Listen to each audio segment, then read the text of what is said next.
He never died. No grave was dug. No body was found. And yet he left behind a message, not for his generation, but for ours. His name was Enoch, and he saw what no man was meant to see: 10 heavens, a throne beyond light, and punishments that never end. This is the journey of a man who walked into eternity and returned to warn us. Before the flood, before the giants, before fire and judgment fell upon the world, there was a man, not a prophet, not a warrior, just a man who walked with God. His name was Enoch, and one night, while the world slept, he vanished. "The Most High has summoned you," said the beings of fire who appeared by his bedside. 2 figures, radiant and inhuman, stood above him. Eyes like burning stars, voices like thunder wrapped in wind. "You will ascend with us," they said. "You will see what lies beyond the veil, but tell no man." And so Enoch obeyed. He left his house, he left his sons, and with no more than a glance back, he rose. First heaven, the gate of stars.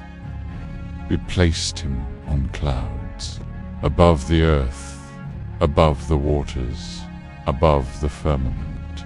There Enoch saw the first heaven, a sea of stars unlike any sky he'd ever known. Countless lights moved in divine precisions. 200 angels governed them, each assigned to a constellation. Beneath them were storehouses of snow, mist, and oil, the breath of storms, the birthplace of weather. And Enoch was told, "Greater than here begins the order of creation, but higher still the judgments await." Second heaven, the prison of angels.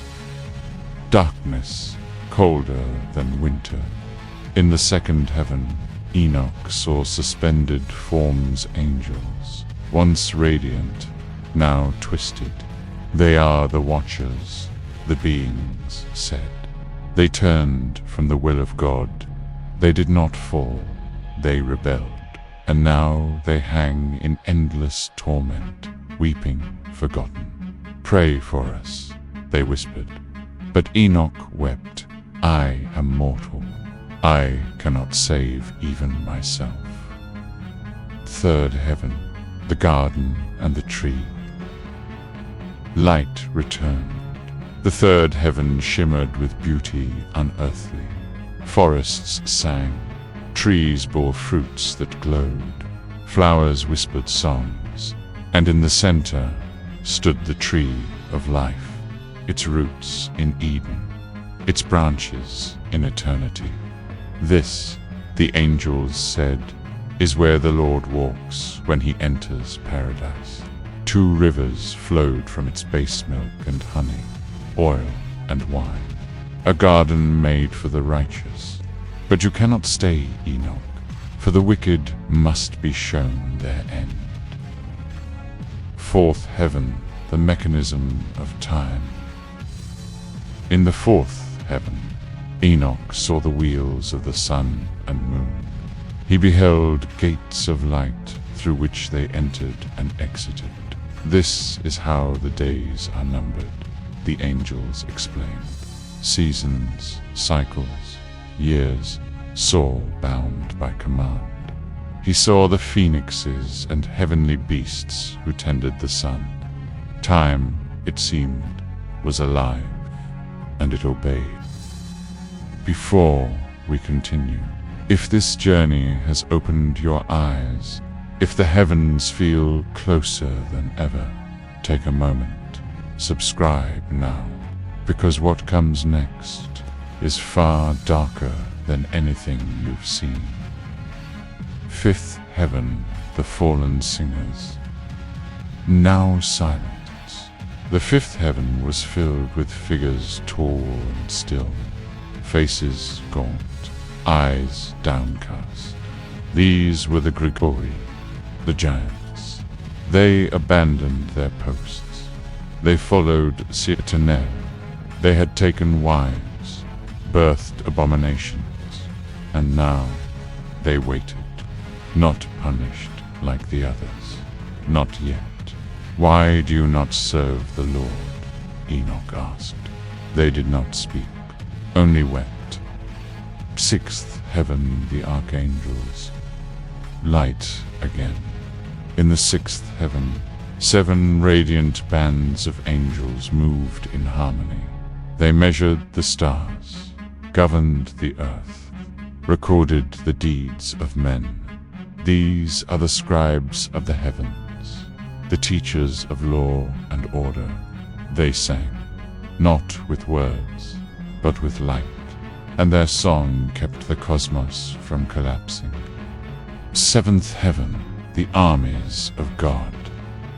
Enoch now trembled, for the seventh heaven was unlike any before. Cherubim, seraphim, thrones, orders, hosts, light with no sun, fire with no heat, voices beyond voice. This, the angels whispered, is the army of the Lord. And there, in the distance, he saw it, a throne, unreachable, blazing with boundless glory. But higher still was the place no mortal should tread. Eighth heaven, the seasons of power. Enoch rose beyond the armies of the Lord and entered a realm in motion.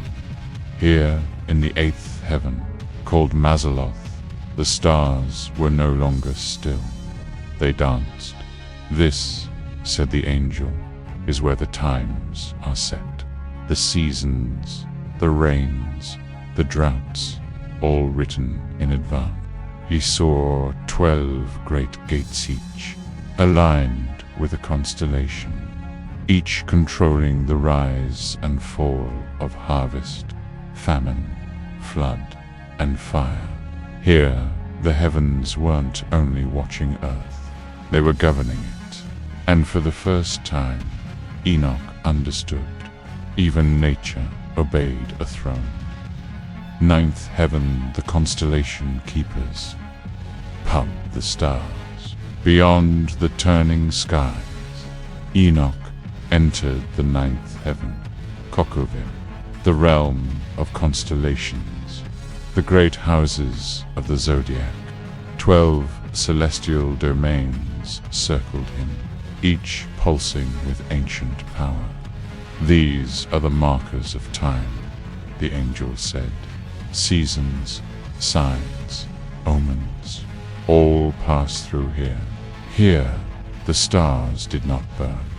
They sang, a cosmic order written in fire and sound. And each constellation moved as if it knew him by name. Even the stars obey," the angel whispered. "But men do not." Enoch was afraid, but Gabriel took his hand. "Come, the Lord has called you by name." He was lifted beyond the angels, beyond the stars, beyond light, to the 10th heaven, where God waited. The final heaven. Banned then, stillness.